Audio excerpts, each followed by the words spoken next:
Hello everyone, my name is Gopal Verma. आज के video में हम लोग देखने वाले हैं पाइथन डेटाबेस कनेक्टिविटी ना पाइथन की कनेक्टिविटी डेटाबेस के साथ कैसे करवाते हैं।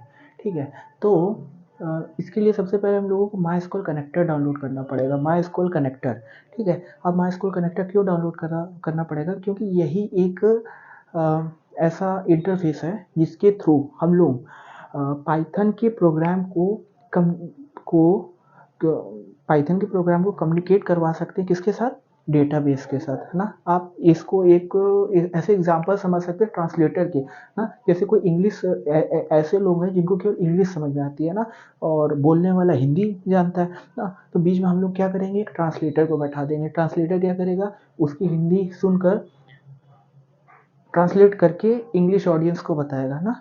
तो ये क्या कर रहा है, कम्युनिकेशन ही तो करवा रहा है हिंदी स्पीकर को इंग्लिश ऑडियंस के साथ। ठीक है, तो इसी तरह से MySQL कनेक्टर भी काम करता है। क्या करता है, हम पाइथन का प्रोग्राम डायरेक्टली डेटाबेस के साथ बात नहीं कर सकता, कम्युनिकेट नहीं कर सकता। इसके लिए सबसे पहले हम लोगों को क्या करना पड़ेगा, MySQL कनेक्टर डाउनलोड करना पड़ेगा। ठीक है, ठीक है, चलिए स्टार्ट करते हैं। मैं आपको स्क्रीन पर ले चलता हूँ अपनी कंप्यूटर स्क्रीन की। तो देखिए, अगर आपका पाइथन सॉफ्टवेयर नहीं इंस्टॉल है तो पहले तो आपको पाइथन सॉफ्टवेयर इंस्टॉल करना पड़ेगा। कुछ नहीं करना पड़ेगा, गूगल में आप जाके डाउनलोड पाइथन कर दीजिएगा तो इस तरह की ऑफिशियल साइट खुलेगी। यहाँ से आप आपका पाइथन डाउनलोड कर सकते हैं। मेरा पाइथन ऑलरेडी डाउनलोडेड है। ठीक है, अब अगर मुझे करना है, अब MySQL कनेक्टर कैसे डाउनलोड करा जाता है ये मैं आपको बता देता हूँ। सबसे पहले IDLE आइडियली पाइथन का ये इंटीग्रेटेड डेवलपमेंट हो, होता है। इसी में हम लोग पाइथन के प्रोग्राम को क्या करते हैं, बनाते हैं। ठीक है, तो अगर हम लोग इसको ओपन करते हैं, ये हम लोगों का पाइथन का आइडियली ओपन है। ठीक है, यहीं पर हम लोग जो भी प्रोग्राम बनाएंगे। ठीक है, तो सबसे पहले ये पाइथन के प्रोग्राम यहाँ पर सेव होते हैं ना, हम लोगों को वहाँ पर उस लोकेशन पर जाना पड़ेगा। तो कैसे जाएंगे, सिंपल से कुछ नहीं करना है। हम लोग कहाँ, फाइल पे जाएंगे। फाइल पे जाकर सेव एज पे आप जाइए। सेव एज पे ये ऊपर यही इसकी क्या मिल गई आपको, लोकेशन मिल गई। इस लोकेशन को आपको क्या कर देना है, कॉपी कर देना है। कॉपी होगी, कंट्रोल पे सी मैंने कर दिया, कॉपी हो गई। अब क्या करना है, यहाँ पर इस लोकेशन पे जाना है। लोकेशन कॉपी हो गई थी। अब सिंपल से हम लोग अपना इस लोकेशन पे जाएंगे। यहाँ पर मैं इस लोकेशन को पेस्ट कर देता हूँ। अब हम लोग इस लोकेशन में पहुंच गए। अब इस लोकेशन में आप स्क्रिप्ट, ये स्क्रिप्ट वाला फॉन्ट देख रहे होगे, इस स्क्रिप्ट लिखा होगा, इस स्क्रिप्ट के अंदर जाएंगे। इस स्क्रिप्ट के अंदर, ठीक है। अब यहीं से हम लोगों को CMD ओपन करनी है। CMD command prompt. ठीक है, अब यहाँ पर हम लोग अपना MySQL कनेक्टर इंस्टॉल करना स्टार्ट करते हैं। कैसे करेंगे, उसकी कमांड देखिए, पिप इंस्टॉल MySQL कनेक्टर पाइथन और एंटर कर देंगे। अब ये आपको इंश्योर कर लेना है, ये करने से पहले, कि आपका इंटरनेट कनेक्शन हो आपके सिस्टम पे।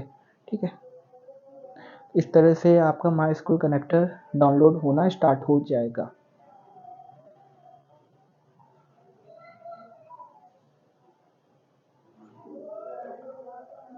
ये इंस्टॉल हो रहा है।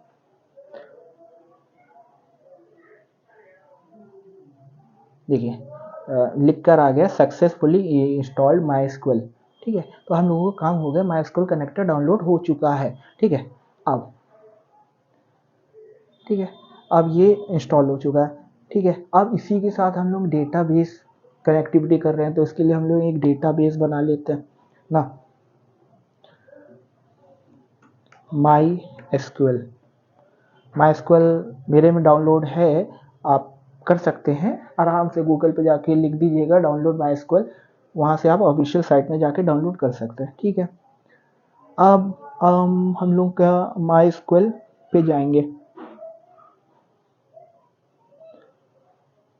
MySQL ना। तो सबसे पहले ये मुझसे पासवर्ड पूछ रहा है, तो जब भी मैंने इसको डाउनलोड किया था ना, तो सब मैंने अपना पासवर्ड इसको बता कर रखा था, ठीक है, 1 2 3 4 5 6 7 8, ठीक है। तो आप भी जब भी डाउनलोड करेंगे तो अपना आप सूटेबल कोई भी पासवर्ड बता दीजिएगा जो आपको आसानी से याद रहे, ठीक है। अब इसने मुझसे पासवर्ड पूछा, मैंने पासवर्ड बता दिया, मैंने एंटर करा, मेरा माइस्क्ल यहाँ से चालू हो चुका है, ठीक है। अब मैं एक वो बना लेता हूँ, एक डेटाबेस बना लेता हूँ ना। तो मेरा डेटाबेस का नाम रहेगा क्रिएट डेटाबेस, और डेटाबेस का क्या नाम रहेगा, कंपनी, ठीक, क्रिएट डेटाबेस कंपनी, ठीक है। ये एक डेटाबेस बन गया है ना। अब इसी डेटाबेस को मैं यूज़ कर लेता हूँ, तो उसकी कमांड होती है यूज़ डेटाबेस का जो भी नाम आपने रखा है, कंपनी, ठीक। तो डेटाबेस, अब हम लोग जो भी काम करेंगे, पहले डेटाबेस होता है, डेटाबेस के अंदर टेबल्स, कई सारी टेबल बना सकते हैं। तो मैं एक टेबल बना लेता हूँ एम्प्लॉय, ठीक, create table, create table EMP,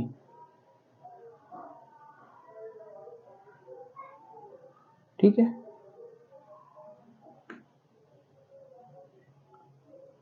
और यहाँ पर मैं क्या रखता हूँ, यहाँ पर मैं रखता हूँ ID जो इंटीजर टाइप की होगी, एम्प्लॉय का नाम ई नेम जो कि वेर केयर होगा,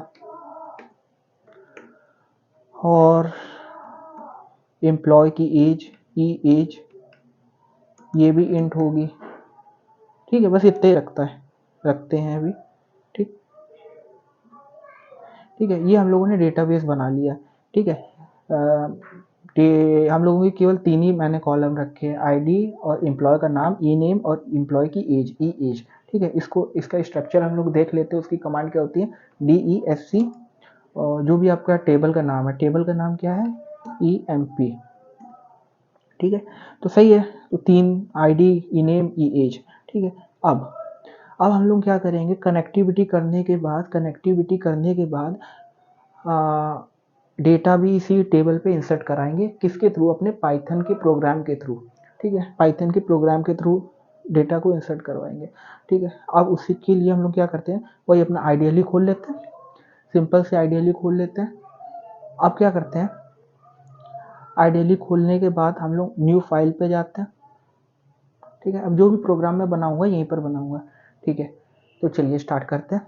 सबसे पहले अभी जो हम लोगों ने अपना MySQL कनेक्टर डाउनलोड किया था उसको इंपोर्ट कराते हैं, import MySQL dot connector as c, ये मैंने एलियास यूज़ करा है, मतलब इस MySQL कनेक्टर जहाँ पे मुझे यूज़ करना होगा उसकी जगह मैं यहाँ पे सिंपल से सी यूज़ कर सकता हूँ, ठीक, ठीक है।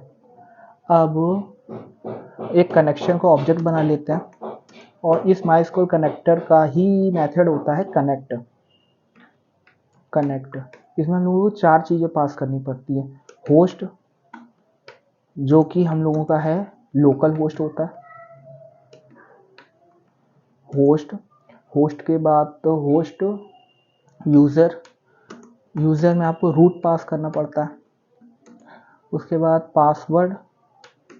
पासवर्ड में आपको जो आपने डेटाबेस का जो आपने MySQL इंस्टॉल करते समय पासवर्ड दिया था वही आपको यहाँ पर पासवर्ड रखना है। मैंने 1 2 3 4 5 6 7 8 ये मेरा पासवर्ड था, मैंने टाइप कर दिया। उसके बाद डेटाबेस अभी हम लोगों ने कौन सा बनाया था, कंपनी नाम का बनाया था, तो यहाँ पर मैं डेटाबेस का नाम भी दे देता हूँ, ठीक है। ये हम लोगों ने 4 चीज़ें पास कर दी, होस्ट, यूज़र, पासवर्ड, डेटाबेस। अब हम लोग देख लेते हैं कनेक्शन हुआ है कि नहीं हुआ है। उसके लिए क्या, इस कनेक्शन ऑब्जेक्ट का एक मेथड होता है इज कनेक्टेड। अगर इसने ट्रू रिटर्न करा, एक मिनट, इसको मैं इफ के अंदर लिखता हूँ, इफ इज कनेक्टेड, ठीक है। तो मैं प्रिंट करा देता हूँ क्या, कनेक्शन डन, ठीक है। और अगर ऐसा नहीं है एल्स में प्रिंट करा देता हूँ क्या, कनेक्शन नॉट डन ना। इसको हम लोग क्या कराते हैं, सेव करा लेते हैं। सेव आप कहीं पर भी करा सकते हैं।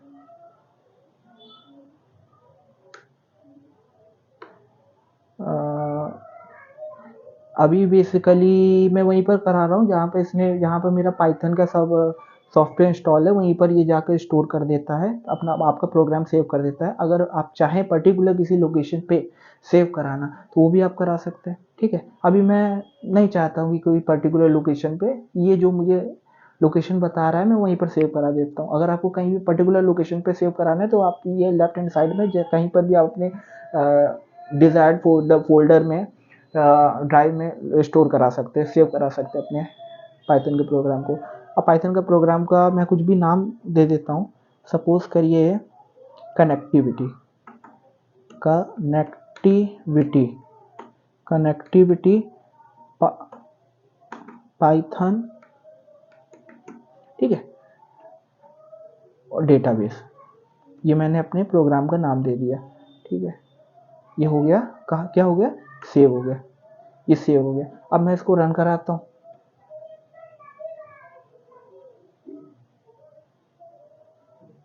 कनेक्शन डन, कनेक्शन डन मतलब डेटा माइस्क्ल कनेक्टर सही से इंस्टॉल भी हो गया, कनेक्शन भी हो गया।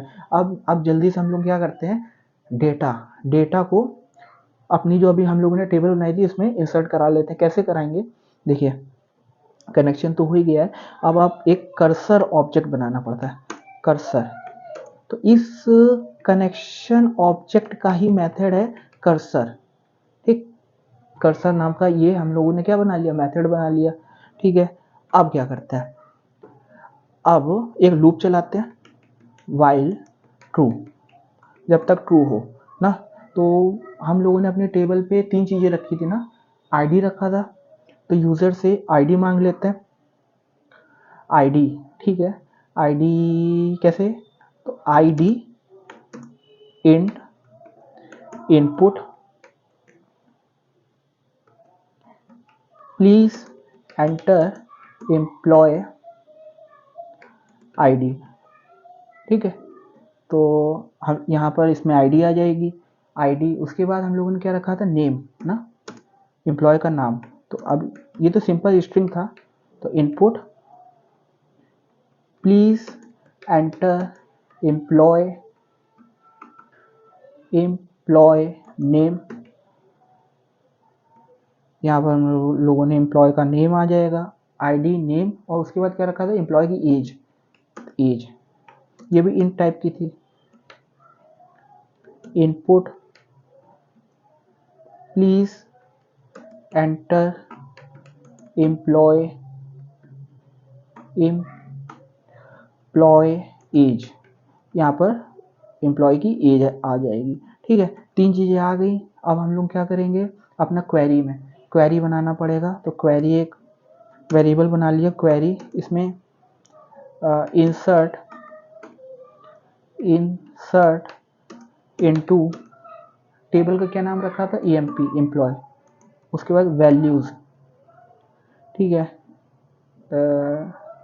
वैल्यूज़, ठीक है। अब पहला क्या था, इंटीजर था ना, आईडी इंटीजर थी, तो हम लोगों को सिंपल से करली ब्रैकेट देने पड़ेंगे, मतलब हाँ ऐसे करली ब्रैकेट ओपन करली ब्रैकेट क्लोज। उसके बाद क्या था, नेम स्ट्रिंग था ना, तो इसको सिंगल कोट्स में देंगे, सिंगल कोट्स ओपन, और सिंगल कोट्स के अंदर क्या रखेंगे, करली ब्रैकेट ओपन और करली ब्रैकेट क्लोज, उसके बाद सिंगल कोट्स बंद, ठीक है। अब फिर से क्या था, इंटीजर था ना, एम्प्लॉय की एज इंटीजर टाइप की होती है, तो फिर से करली ब्रैकेट ओपन करली ब्रैकेट क्लोज, और यहाँ से ये वाला ब्रैकेट बंद कर दिया और ये डबल कोट्स बंद कर दिया। अब इसका एक मेथड होता है फॉर्मेट, फॉर्मेट में हम लोग जितना भी ये हम लोगों को डेटा इंसर्ट करना है सब पास कर देंगे। आईडी, जो अभी हम लोगों ने तीनों चीज़ें यूजर से ली है, आईडी नेम और एज, ठीक है। तो ये हम लोगों ने कर दिया। अब अभी हम लोगों ने ऊपर कर्सर का ऑब्जेक्ट बनाया था ना, अब इसी कर्सर ऑब्जेक्ट का मेथड होता है एग्जीक्यूट, जो क्वेरी को एग्जीक्यूट कराता है। तो कर्सर डॉट एग्जीक्यूट, और यहाँ पर हम लोग क्या पास करेंगे, अपनी क्वेरी को पास कर देंगे, क्वेरी, ठीक है। उसके बाद हम लोगों को कमिट जरूर करना पड़ेगा, कमिट, वरना आपका डेटा इंसर्ट नहीं होगा अगर आपने कमिट नहीं करा, ठीक है। कमिट हो गया। अब लूप से बाहर तो निकलना पड़ेगा, इसके लिए हम लोग एक चॉइस नाम का वेरिएबल बना लेते हैं और यूज़र को एक मैसेज दे देते हैं, क्या कि please press N if you don't want to enter more record. अगर आप और रिकॉर्ड नहीं एंटर करना चाहते हो तो एन प्रेस कर दो, ठीक है। उसके बाद हम लोग क्या करेंगे, इफ़ चॉइस में चेक कर लेंगे क्या ये एन है। If choice equal to N, अगर ऐसा है तो लूप से बाहर आ जाएंगे, ब्रेक, ठीक है। तो ये हम लोगों का सिंपल सा प्रोग्राम बना है, ठीक है। अब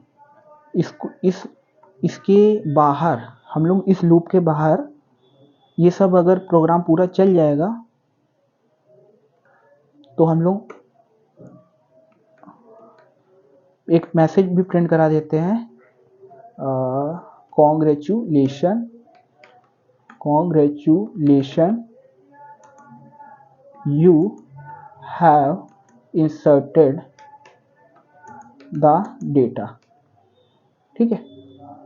तो इतना प्रोग्राम हम लोग बना चुके हैं। अब इसको जल्दी से हम लोग क्या कर देते हैं, चेक कर लेते हैं। इसको पहले सेव कराएंगे, Ctrl+S। अब इसको क्या करा देते हैं, रन करा देते हैं, ठीक है। Please enter employee ID. Employee ID में मैंने दे देता हूँ 1, तो एम्प्लॉय का नाम दे देता हूँ राहुल, और इसकी एज दे देता हूँ 28, ठीक है। Press N if you don't want to enter more record, मैं प्रेस एन नहीं करूँगा, एक रिकॉर्ड और एंटर कर देते हैं। तो please enter employee ID 2, employee का नाम मांग रहा है, तो एम्प्लॉय का नाम मैं दे देता हूँ सोहन, और एम्प्लॉय की एज है 23, ठीक है। अब please press N if you don't want to enter more record, अब मैं बस 2 रिकॉर्ड एंटर करना चाहता हूँ। अब यहाँ पर एन में प्रेस कर दूंगा, तो हम लोग क्या होगा, लूप से बाहर आ जाएंगे। तो congratulation you have inserted the data, ठीक है। तो अब मतलब मेरे डेटाबेस में डेटा आ चुका होगा। तो चलिए देख लेते हैं। ये हम लोगों का 1 मिनट, ये हम लोगों का माइस्क्वेल खुला था। यहाँ पर हम लोगों ने 1 मिनट,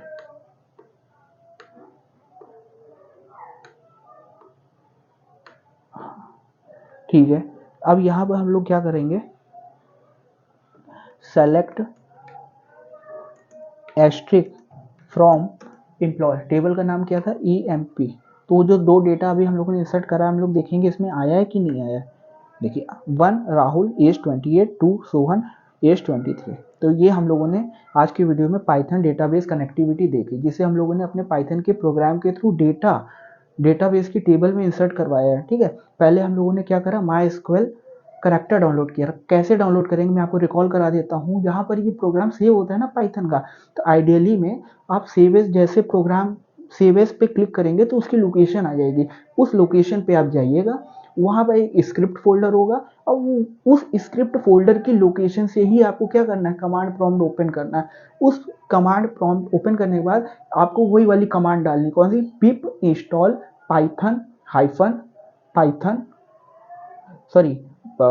पिप इंस्टॉल MySQL कनेक्टर पाइथन। तो ये आप जैसे कमांड डालेंगे, उसके बाद आपका क्या हो जाएगा, MySQL कनेक्टर डाउनलोड हो जाएगा। उसके बाद आप जैसे मैंने प्रोग्राम बताया वैसे आप बनाइएगा, आपका प्रोग्राम बन जाएगा। तो मैं आशा करता हूँ आपको आज का वीडियो समझ में आया है। तो मिलते हैं अगले वीडियो में कुछ और इंपॉर्टेंट टॉपिक के साथ। Till then thank you and good luck.